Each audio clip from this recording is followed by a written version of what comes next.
rigid body equilibrium. I'm going to do a physics problem. This one starts with a little demo here. So I have a block on this plate, and you'll notice that if I push right here, then the block's going to slide on the plate. But if I push up here, it tips. And so there's some point where it just barely slides. And if I push too high, it tips. And so we can use that to calculate the coefficient of friction between this block and this surface. And that's what we're going to do, because it's actually a great rigid body problem. So let's just draw our picture right here. So here's my block, and then here's the surface. And I'm going to push a distance, let's call this S, with a force F, above the bottom. And so this has a length, a height of, let's call this H, and a width of W. So imagine that I'm pushing on this, and it is just at that point where it's starting to tip, okay? But it doesn't slide. So let's draw our force diagram and what forces are acting on this. So first, I'm going to redraw my block. Now, I'm going to draw all the forces that are acting on this block. The first one is the gravitational force. If you remember, the gravitational force acts on all parts of the block. However, we can model them as acting at one point called the center of mass. If we have a block with a uniform density, then the center of mass is the center. So this is going to be right here in the center, and I'm going to draw the gravitational force mg like that. Now I'm going to go ahead and put this push force right here. I'll put it up here, F. Let's call that F. That's my other force. And then I actually have one force that I can break into two parts. So, and that is the contact force with the table. Because it's just starting to tip, that's only going to be right here at the corner, right? So I have the normal force in, and then I have a frictional force this way, FF. And it's in equilibrium, right? It's not rotating, it's not sliding. So I can write the following three equations. F net x is 0. F net y is 0. And then torque net 0 about some point O is 0.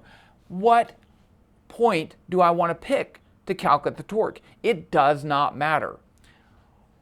If we think about things, we could pick something nice, right? I could pick maybe, if I pick this point, remember that torque is RF sine theta, where R is the distance from that point to where the force is applied, and theta is the angle between them. If I pick that point right there, these two forces would have an R of 0 and no torque. So that kind of makes it a little bit easier. Let's just go ahead and do that.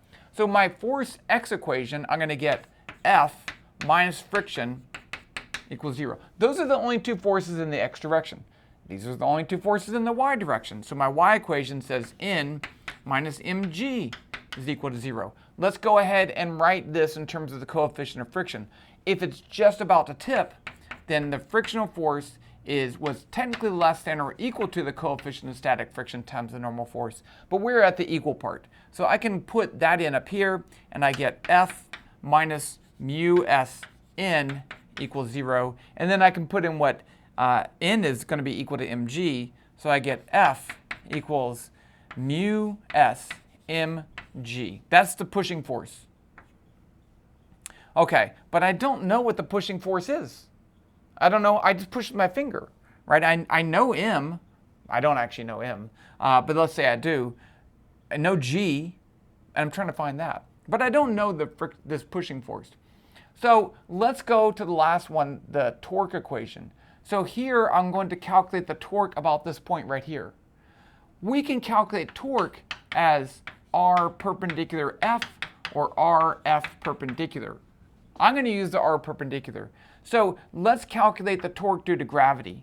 Torque net O is going to be the gravitational torque. That torque by itself would make this thing rotate counterclockwise. That's going to be a positive torque.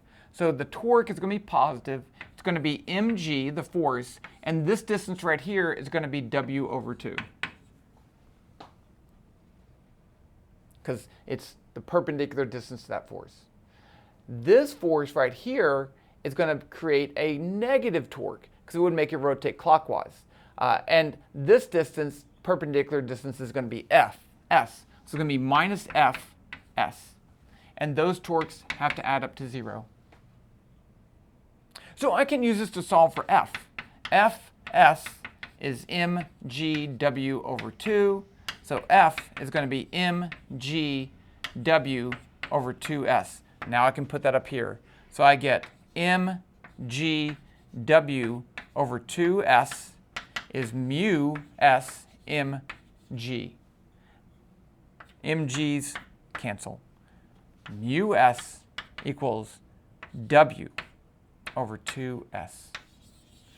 So by moving this up until it just starts to tip, I can estimate the coefficient of static friction between the block and the surface using rigid body equilibrium.